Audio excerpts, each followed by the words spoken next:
I reached a point in 2019 when I'd had enough. I was fat, miserable, depressed, and totally burnt out. I was becoming the same as everyone else, the same as the people I despised. I was becoming a normal, everyday bore. My ex complained that I never got off the couch, and she was right. I had become the nightmare that we all fear. Obese, unmotivated, and bored. Sitting in front of a blinking TV with dirty underwear on, watching some mind-numbing American brain rot to pass the time, between shoveling stodgy fast food in my face. I had nothing to do and nothing to live for. I had no clue who I was or who I wanted to be. London was grinding me down. It was eroding my personality and my passions, and the little rebel inside me was gone. Nowhere to be found. Something had to change, and fast. I was lost and on the edge.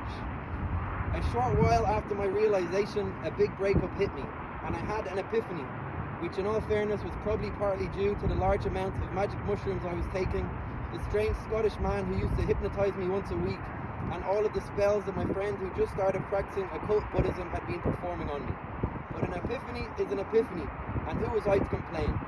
I started to realize what was important in life, and that was to break the shackles of societal norms that engulf us, to do away with your crap job, your boring friends, and the shit city you're stuck in, to live autonomously, to live hardcore, to live free, to live where you want and how you want, not defined or put in a box by anyone or anything. The quest was finally realized, and one thing was now clear. The only thing important to me was total freedom, a new life and a new way of living. First one more tiny one. A little one. Sex, love, dreams. I went to a sex cinema today, or a sex kino as they're called in Berlin. Expecting some sort of wild, passionate orgy, I paid my €12 at the counter of a large sex shop in Kurfürstenstrasse called LSD, Love, Sex, Dreams. The cinema had 3 screens, one for gay films, one for trans films, and one for straight films. It was a small, grimy place, the type of cheap, unnecessary club that nobody wants to spend time in anymore. A relic of the past, from a more complicated, way hornier era when the internet and Grindr didn't exist.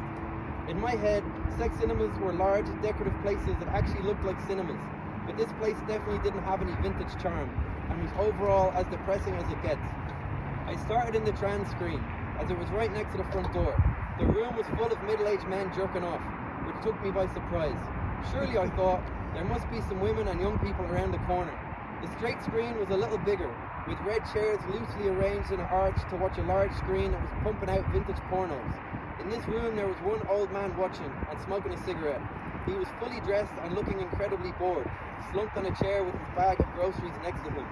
That's not really my idea of fun, so I went to check out the gay room, knowing that gay men like to have a good time, and I was probably about to witness a sexual situation more intense than an erotic fresco from Pompeii. But alas, there stood 3 men wanking themselves into an early grave, all too awkward to look at each other in the eyes.